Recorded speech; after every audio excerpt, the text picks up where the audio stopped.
Hi everybody. I have another friend to share with us in our family devotion today. It's called Nailed to a Cross, and sharing with us today is my friend Dave Caldwell, who's a primary school teacher in Antrim. So I'll hand over to Dave. Hey guys, hope we're all doing well. Just have a couple of thoughts to share with you today from Luke chapter 23, verses 32 to 34.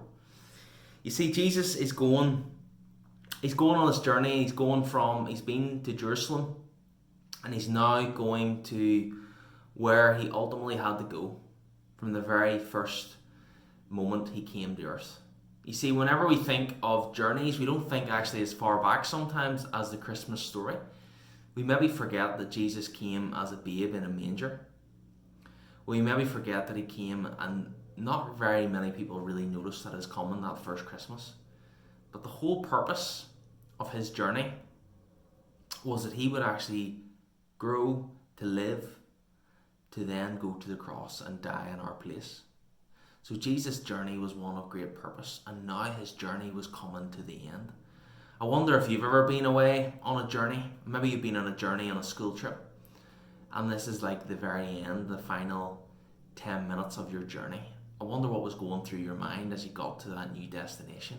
Maybe you were excited at coming to a new place. Maybe you were on holiday with family or friends, and you were delighted to get the chance to make some new memories with them. But this was a different kind of journey for Jesus. This was a journey that would end in pain, that would end in agony. The most pain he had ever, or anyone could ever experience, Jesus experienced on the cross. And we pick up the story in verses 32 to 34. Two others who were criminals were led away to be put to death with him. And when they came to the place that is called the skull, there they crucified him. And the criminals, one on his right and one on his left. And Jesus said, Father, forgive them, for they know not what they do. Father, forgive them, for they know not what they do. You see, it's quite an amazing response from Jesus. I wonder how you respond whenever someone treats you badly. Maybe someone called you a name in the school playground or in the classroom or at home. It's so easy sometimes whenever we're treated badly to just respond off the cuff, to say something we didn't mean in return, to push or to punch or to kick. And that comes from a place of anger. But Jesus here, as he's on the cross, as he's in his moment of pain and agony, people are mocking him. People are saying, surely he's not who he said he was. Surely he can't be the Son of God. People were turning their back and walking away. And Jesus has this incredible response. His response isn't one of anger. He doesn't kick or punch or try to get his own back on them. His response is one of love. And he says to them, he says to God, Father, forgive them, for they know not what they do. These people didn't realize that he was the Son of God. These people didn't realize that they needed him in their lives. These people didn't realize the life that Jesus gave. You see, these people were blinded. And sometimes, you know what, boys and girls, mums and dads, sin can blind us. Sometimes the wrong stuff that we do, I have on my messy sin plate here. Being cheeky, fighting with siblings, thinking we're in control, not sharing, wanting something someone else has, thinking badly about someone else, leaving others out, being rude, using bad language. I'm sure you can think of many other sins that you've struggled with in the past or even today.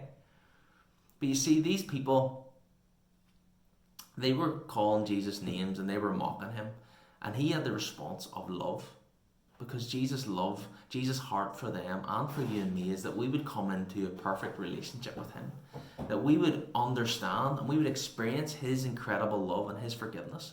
You see, whenever we come to Jesus and we say sorry for the sins, sorry for the wrong things we've done, Jesus takes our messy sin, our garbage, our mess, the stuff that holds us back from him and a relationship with God, and he says, I want to wipe it clean. I want to make you a new creation. I want to make you right before God again.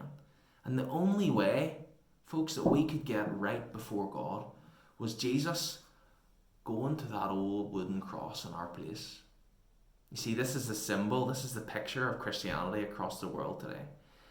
It could have been a manger. It could have been maybe water. It could have been maybe one of Jesus' miracles. But this is the symbol. This is what Christianity is identified with. The cross.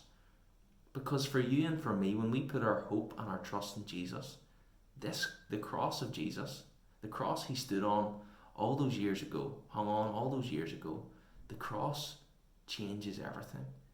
It means we can have a new life with Christ. It means we can have our sins forgiven and come into a right relationship with God. Thanks, guys, for listening.